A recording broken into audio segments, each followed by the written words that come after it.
It was 1988. My spirit was very willing, my flesh was very weak.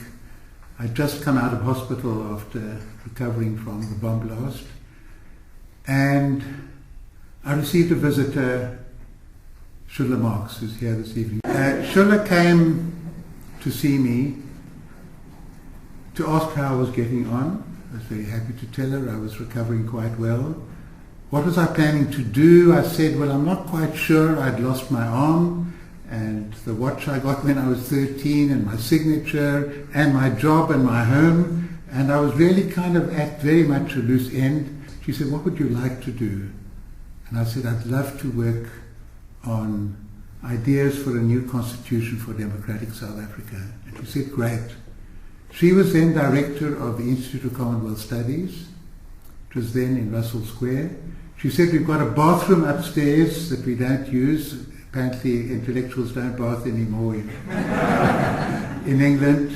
We can convert it into an office, and she's sure that Swedish International Development Agency and Ford Foundation will sponsor you. And 3 months later, I was in that office. Not only was it a marvelous thing for me, but now whenever I get a chance, I say to somebody, and what would you like to do? I said that to Vanessa, who's now my wife, and she was doing this, that, and the other, and she said she'd love to do architecture, and 2 weeks later she was studying architecture. So thank you, Institute of Commonwealth Studies. It was a very important time for me for reflection and for learning things, and I think for picking up certain skills.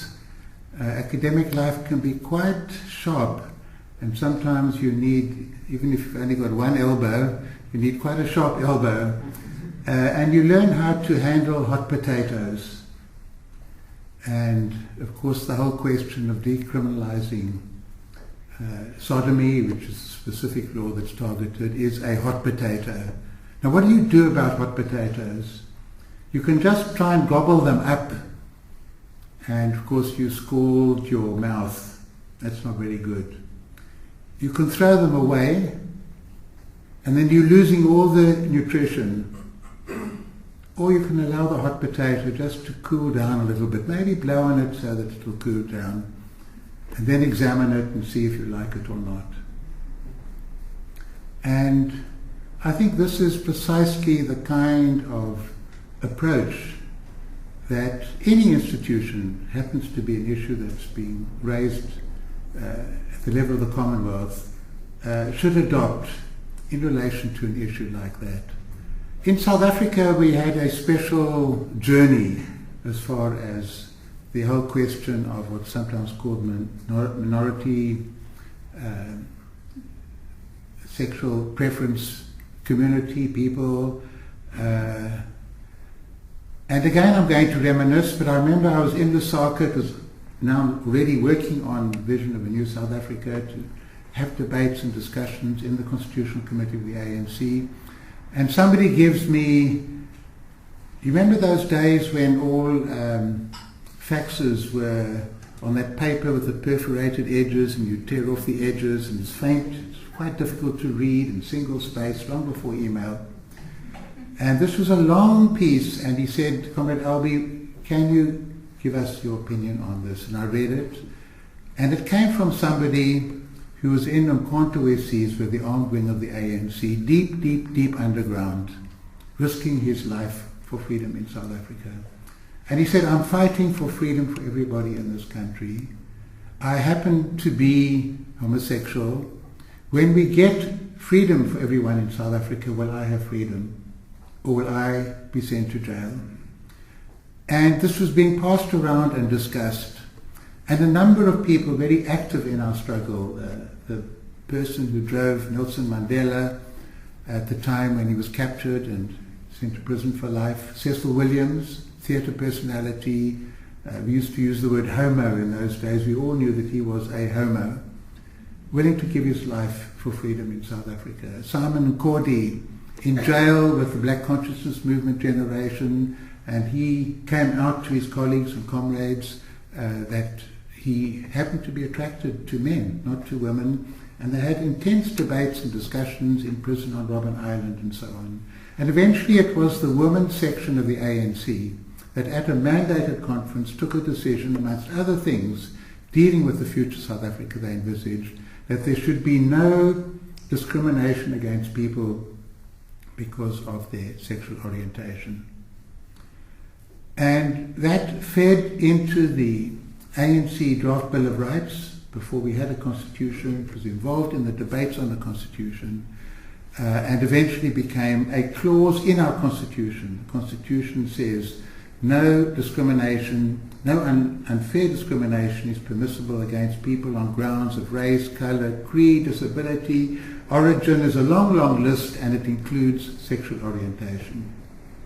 So it came about in South Africa as part, if you like, of the emancipation project of human beings being acknowledged as human beings and not being treated because you are black or because you are white or because you are gay or because you are straight in a different way. You had certain basic rights. That was our particular history. Now it's clear that every country has its own path, its own journey, and one of the strengths of the Commonwealth is acknowledging that it's a diverse community, geographically and culturally and historically and in terms of many, many, many of its values. And the issue comes onto the agenda in different ways. And in suggesting that that hot potato be cooled down a little bit, my proposal is, first of all, issues don't go away because you turn a blind eye to them. South Africa is a country of ostriches. We're very conscious of the ostrich image. If only you bury your head in the sand, the issue will go away. It won't go away. And if you bury your head in the sand, the issue is debated, but it's not debated in a calm and a rational, respectful manner. The debate becomes very violent, and there's a lot of irrationality and rage and maneuvering on all sides. And I grew up as a product, if you like, of the Enlightenment. I identify very easily with the emancipatory vision of fundamental rights for everybody and so on. But I'm just one person. The world is much bigger than me. And again, another autobiographical experience I found quite important for educating me. 1991, I'm driving in Cape Town and I'm sweating. It's November, which is a hot month. And I'm sweating because I'm driving with my left for almost the first time since I was blown up. I'm sweating because I've been in exile for 24 years. I don't know the roads very well. And I'm sweating primarily because I'm going to go on a gay pride march. If only they could have posters that said "Straights for Gays." And then I feel embarrassed that I should even think that. And eventually I see the group. The very first poster I see says, "Suck, don't swallow." Oh my God. I'm in the newspaper tomorrow. I felt so awkward. I park the car, I get out of the car, I rush to join the group, and I join in, and I'm next to Edwin Cameron, professor then, who's now a member of the Constitutional Court. I felt fantastic. I felt so proud. I felt that I had broken through a kind of awkwardness and embarrassment myself. I was proud that I was marching with the others. And when we spoke afterwards, I said, in my view, it's important not simply to take away a form of marginalization, exclusion, imposition on an important section of our community. It's important for handling diversity. If we can't manage diversity and difference in South Africa, we're finished as a country. And this becomes a touchstone of our capacity to understand that not all people are like me, like us. People are different, and people have to be respected for who they are, as they are. And that was vital to our whole country. Years later, I'm now Justice Albie Sachs. And I'm going to a conference representing the Constitutional Court of South Africa, Christian Lawyers for Africa. It was wonderful. I saw all the robes, the costumes of Africa in that hall. And I, from a totally secular Jewish background, I'm speaking to them, and I speak as a person of conscience. I take them on a tour of the Constitutional Court, they say a prayer for me, they lay on hands. 70 people laying on hands. It was quite, and I received it with love. It was given with love for me. And they are also part of our community, also part of our world. And they see the world differently. And in terms of their religious beliefs and their faith, most of them would be very critical of homosexuality. And now I'm writing a judgment for the court. How can I write for the gay pride marchers and for the Christian lawyers who all belong to the same country? They're all people. Like the Commonwealth is diverse. And the answer for me in the particular case dealt with something far more advanced, if you like, than sodomy and the criminalization of sodomy was same-sex marriages. And our court held unanimously that to deny same-sex couples the right to express their love and intimacy and connection with others and to accept the responsibilities that go with marriage, whereas heterosexual couples could do that under our constitution, was a denial of their right to equality. But at the same time, I stressed that it was not helpful to challenge and describe people who had a different view as homophobic, as bigots. People see the world differently. They have different philosophical beliefs. The only crucial point from a constitutional point of view was that their philosophy, their religious beliefs shouldn't be used in our country to determine the basic rights of citizens in the secular arena.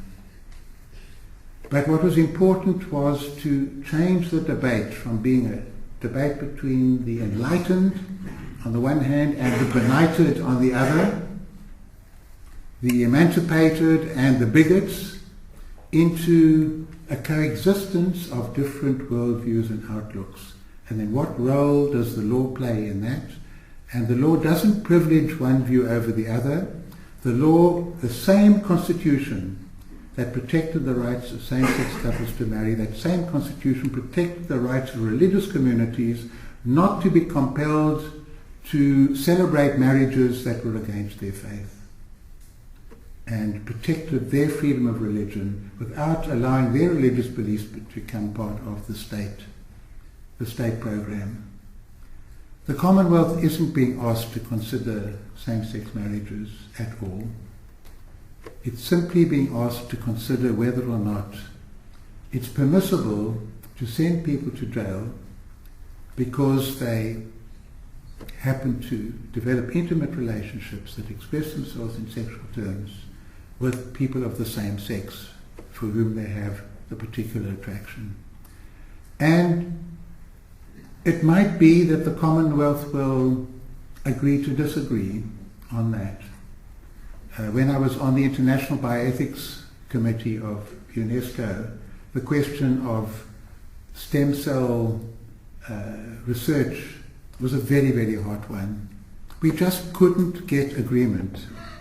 So we agreed to disagree, which meant that those countries and communities that wanted to go ahead could go ahead without violating any international law, and those countries that prohibited it could maintain the integrity of their beliefs and their kind of system.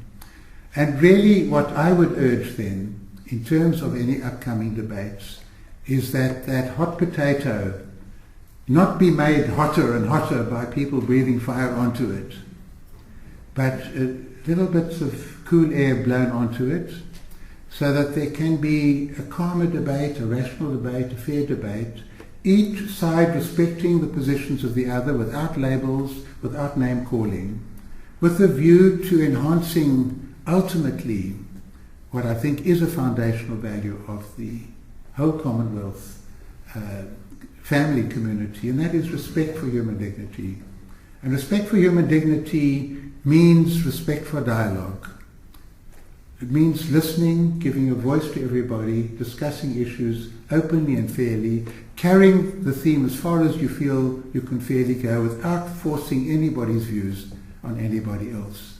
Okay, so thank you, ICS, thank you for this program, and may we look forward to serene and respectful and careful and thoughtful debates on these very hot issues.